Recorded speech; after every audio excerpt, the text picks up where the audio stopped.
بسم اللہ الرحمن الرحیم. السلام علیکم ناظرین. خورشید ندیم صاحب ہمارے ساتھ موجود ہیں اور آج ہم گفتگو کر رہے ہیں ایک بڑے حساس ایشو پر. پتہ نہیں اتنا حساس ہے یا نہیں ہے سر؟ بس یہ تو بات کریں بات کرنے میں پتہ چل جائے گا. حساس اس معنی میں ہے کہ سوشل میڈیا پر جو سب سے زیادہ ٹاپ ٹرینڈ بنتے ہیں یوٹیوب پر اور فیس بک پر، وہ مذہبی موضوعات بنتے ہیں. اور مذہبی موضوعات میں ہم یہ دیکھتے ہیں کہ خصوصاً کچھ ہمارے نئے یوٹیوبرز علماء آ گئے ہیں، اور وہ یوٹیوبرز علماء جب گفتگو کرتے ہیں تو وہ خصوصی طور پر ان موضوعات کو چھیڑتے ہیں جس کی ریٹنگ بہت زیادہ آتی ہے. اور جن موضوعات کی ریٹنگ زیادہ آتی ہے وہ فرقہ وارانہ موضوعات ہوتے ہیں، یا مذہب سے متعلق ایسے سوال اٹھائے جاتے ہیں جس کی وجہ سے لوگ فوراً کلک کریں اور ویڈیو جا کر دیکھیں. جب وہ ویڈیو جا کر دیکھتے ہیں تو ان کے ذہنوں میں ایسے سوالات پیدا کر دیے جاتے ہیں کہ وہ یا مذہب بیزار ہوتے ہیں، مذہب سے متعلق سوالات اٹھاتے ہیں، یا پھر فرقہ وارانہ بحثوں کے اندر الجھ جاتے ہیں. سوال اٹھانا کوئی بری بات نہیں ہے، لیکن یہ نا کہ سوال اٹھانے والا خود علمی طور پر کتنا اٹھا ہوا ہے، یہ بات بڑی اہمیت کی حامل ہے. تو خورشید صاحب سے میں نے گزارش کی کہ آئیں ذرا اس موضوع پر بات چیت کرتے ہیں. تھوڑا سا ہمیں بتائیں. انہوں نے کئی بار کالم بھی لکھے سوشل میڈیا کے استعمال کے حوالے سے، اور خصوصاً یہ جو آج کل کے حالات ہیں ان پر. تو خورشید صاحب یہ بتائیے گا کہ آپ خود بھی تو دیکھتے ہوں گے یہ ویڈیوز. ہاں دیکھتا ہوں. اس میں بہت ساری چیزیں ایسی ہیں کہ جو علم میں اضافہ ہوتا ہے، مجبور کرتی ہیں کہ ان کو دیکھا جائے. صحیح. اچھا یہ بتائیں کہ کیوں خورشید صاحب آخر دیکھیں نا، مارکیٹ کا تعلق ہوتا ہے کنٹینٹ پروڈیوسر کے ساتھ، کیونکہ پروڈیوسر کو پتہ ہے کہ مارکیٹ اس کی موجود ہے، اور وہ اگر اچھی بات کرتا ہے اسے سننے والا ہی کوئی نہیں ہوتا. تو جب وہ اس طرح کی باتیں کرتا ہے تو فوری طور پر ہائی لائٹ بھی ہوتا ہے اور فوراً وہ بڑا علامہ بھی بن جاتا ہے، پاپولر بھی ہو جاتا ہے. تو وہ پھر کیوں یہ چیزیں نہ کرے جب مارکیٹ موجود ہے؟ تو یہ بڑا اہم سوال ہے، اور عذرائے تفنن ہم بہت ساری باتیں کرتے ہیں. میرا خیال ہے تھوڑا تجزیہ ہم اس کو سنجیدگی کے ساتھ بھی کر لیتے ہیں. دیکھیے، جو لوگ اس وقت یوٹیوب پہ اور سوشل میڈیا پہ ایکٹیو ہیں مذہبی موضوعات کے ساتھ، ان کو ہم کئی طبقات میں تقسیم کر سکتے ہیں. صحیح. ایک تو وہ لوگ ہیں کہ جو پہلے سے معاشرے میں دین کے حوالے سے کوئی خدمت سر انجام دے رہے تھے. ٹھیک. بطور عالم، بطور اسکالر، بطور متکلم، بطور مبلغ، وہ ایک دین کی خدمت کا کام کر رہے تھے. سوشل میڈیا کے پاپولر ہونے سے پہلے جو ابلاغ کے ذرائع میسر تھے وہ ان کے توسط سے اپنی بات لوگوں تک پہنچا رہے تھے سنجیدگی کے ساتھ. جب سوشل میڈیا آیا تو انہوں نے یہ سوچا کہ ابلاغ کے یہ جدید ذرائع کو بھی ہم استعمال کریں. جیسے ہم پہلے مثلا مضمون لکھ کے لوگوں تک اپنی بات پہنچاتے تھے، یا کسی اور ذریعے سے پہنچاتے تھے، لاؤڈ اسپیکر سے پہنچاتے تھے، خطبہ جمعہ کے ذریعے یا خطبات کے ذریعے پہنچاتے تھے. تو اب ہم سوشل میڈیا کو بھی استعمال کریں.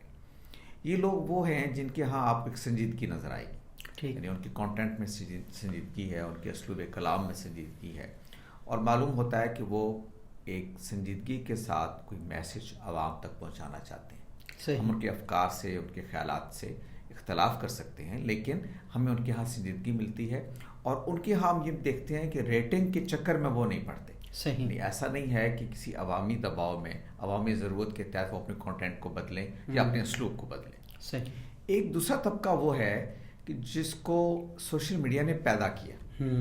صحیح. ایسا نہیں ہے کہ وہ پہلے سے کوئی کام کر رہے تھے یا سوسائٹی میں پہلے سے نون تھے یا لوگ ان کو جانتے تھے مذہب کے حوالے سے، بلکہ جب سوشل میڈیا آیا تو ان کو لگا کہ وہ اس کی بنیاد پر پاپولر ہو سکتے ہیں. اور ان کی دلچسپی کی جو موضوعات اگر آپ دیکھیں گے تو وہ زیادہ تر وہ ہیں جو اختلافی ہیں، جن کے بارے میں لوگ ایک دوسرے کے سر پھوڑتے رہے ہیں پہلے، اور اختلافات بہت وسیع درجے پہ موجود ہیں. تو انہوں نے ان کو موضوع بنایا. اب آپ جانتے ہیں کہ یہ مذہب کے اندر ایک خاص طرح کی چیز ہے جو لوگوں کی دلچسپی کا ہوتی ہے، وہ اختلافی ہے. صحیح. شیعہ سنی اختلافات، دیوبندی بریلوی اختلافات، تصوف غیر تصوف کی بحثیں، تو وہ ان کی دلچسپی کی چیز ہوتی ہے. چنانچہ انہوں نے، یہ وہ طبقہ ہے کہ جس کو سوشل میڈیا نے پیدا کیا.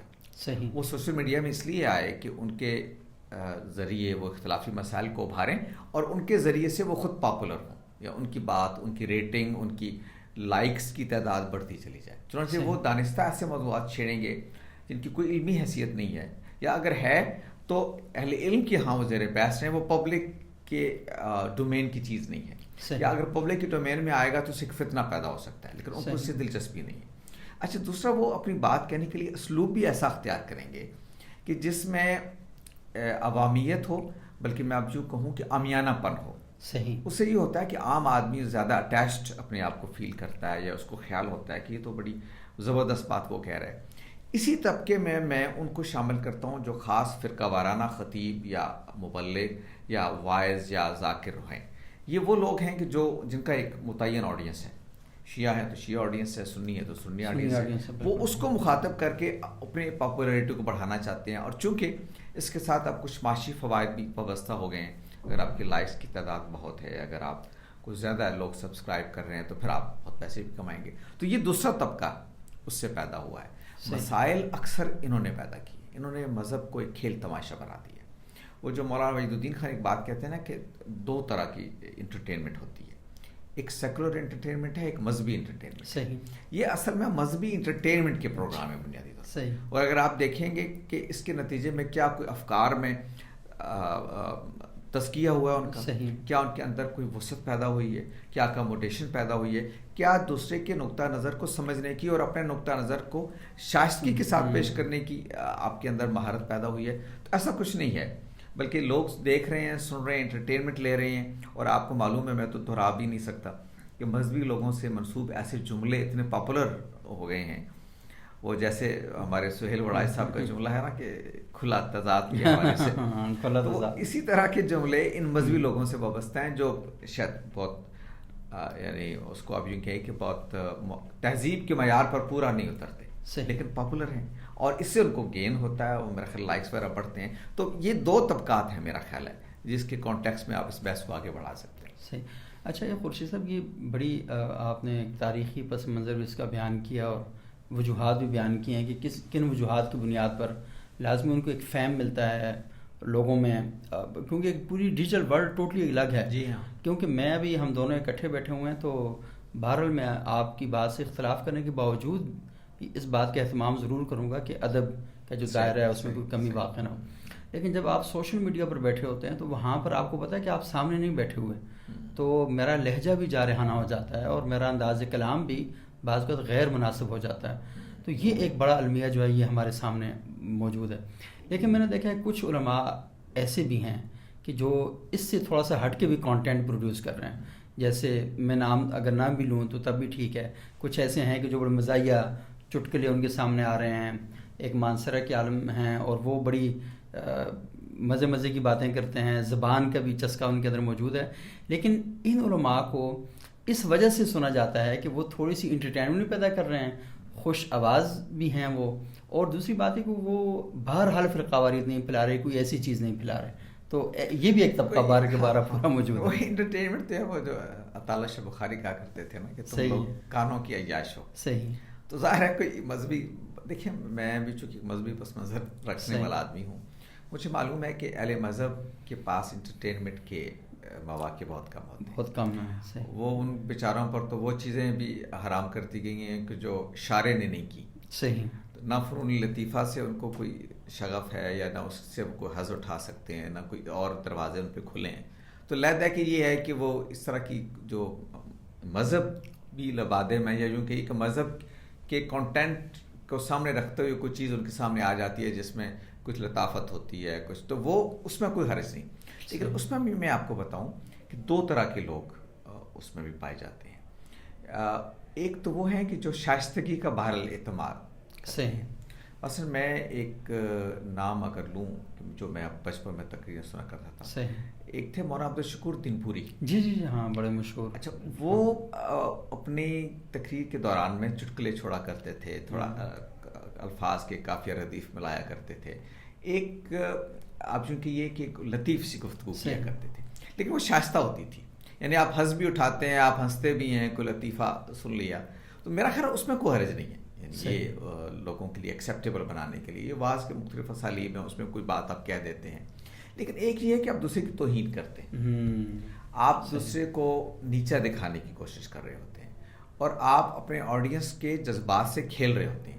پیش نظر یہ نہیں ہوتا کہ لوگوں تک کوئی دین کی بات پہنچائے، نہ دعوت پیش نظر ہوتی ہے، نہ صحیح بات کی کا ابلاغ پیش نظر ہوتا ہے. پیش نظر محض انٹرٹینمنٹ ہوتا ہے. اچھا، اس میں پھر آپ کسی حد کا خیال نہیں رکھتے، اس میں اخلاقیات کا بھی خیال نہیں رکھتے، اس میں آپ بہت ساری چیزیں وہ بھی کہہ رہے ہوتے ہیں جو سچ جھوٹ کے پیمانے سے اگر دیکھا جائے تو وہ بھی سچ کے پیمانے پر پورا نہیں اترتی. تو آپ اس میں روا رکھتے ہیں سب کو. اور پھر جیسے میں نے عرض کیا کہ بعض ایسی اصطلاحیں، بعض ایسے الفاظ بھی آپ انتخاب اس میں کہہ گزرتے ہیں جو اخلاقیات سے فروتر کم تر نوعیت کی چیزیں ہوتی ہیں. تو یہ ایک ہے جس کو میرا خیال ہے کوئی حرج نہیں. بہت سارے اچھے وائس ہیں جو بڑی خوبصورت گفتگو کرتے ہیں، اس میں ہنساتے بھی ہیں، کوئی بھی ہیں، وہ ٹھیک ہے، وہ میں اس کو جائز سمجھتا ہوں اس معنوں میں کہ آپ لوگوں، وہ ایک فن ہے نا، خطابت اس میں ایک فن ہے، تو اس فن کے اپنے آداب ہیں. بس اس میں جو چیز قابل غور ہے وہ یہ کہ اخلاقیات کا آپ کتنا خیال رکھتے ہیں. اخلاقیات کا خیال رکھنا چاہیے، اور یہ بنیادی چیز ہے. اور خصوصاً اس وقت زیادہ ذمہ داری بڑھ جاتی ہے کہ جب آپ اس کی نسبت دین کے ساتھ جوڑ کے بیان کر رہے ہوں، اور آپ پگڑی، جبہ، ماما، دستار پہن کر جب آپ بات کرتے ہیں تو لوگ یہ سمجھتے ہیں کہ آپ اصل میں ممبر رسول پر بیٹھے ہوئے ہیں. اور لوگوں کا ذہن یہ ہے، لوگ آپ کو قبول ہی اس طرح کرتے ہیں، آپ جیسے بھی ہوں، لیکن لوگ قبول آپ کو اس صورت میں کرتے ہیں کہ آپ اللہ اور اللہ کے رسول کی بات کر رہے ہیں. تو پھر ذمہ داری دو چند ہو جاتی ہے، زیادہ بڑھ جاتی ہے. تو خورشید صاحب، ایک اگلا پروگرام بھی میں آپ کے ساتھ کروں گا، اور اس میں یہ بات کروں گا کہ کچھ یہ بتائیں کہ سوشل میڈیا پر یہ تو ٹھیک ہے ہم نے تنقید کر لی ہے، اور بڑی آپ نے مثبت تنقید کی ہے، اور لیکن یہ ہے کہ ہمیں سوشل میڈیا پر پروگرام کرنے کیسے چاہیے، یہ بھی تو تھوڑا سا بتانا چاہیے. جی، تو میرا خیال اس پر ہم پورے میں پسند کروں گا، اور مجھے خوشی ہوگی کہ اگر آپ اس کو موضوع کو چھیڑیں گے. اس موضوع پر ہم ایک تفصیلی بات کریں گے. بلکہ میں آپ کی اجازت سے کہ ہم جن موضوعات پہ بات کریں اس میں وہ موضوعات جس پہ یہ لوگ بات کر رہے ہیں ہم بھی بات کریں گے. ہاں، لیکن ہم ایک اور اینگل سے بات کریں گے، تو ہمارا زاویہ مختلف ہوگا. تو اگلے پروگرام میں دوبارہ آپ سے بات چیت کریں گے. Thank you.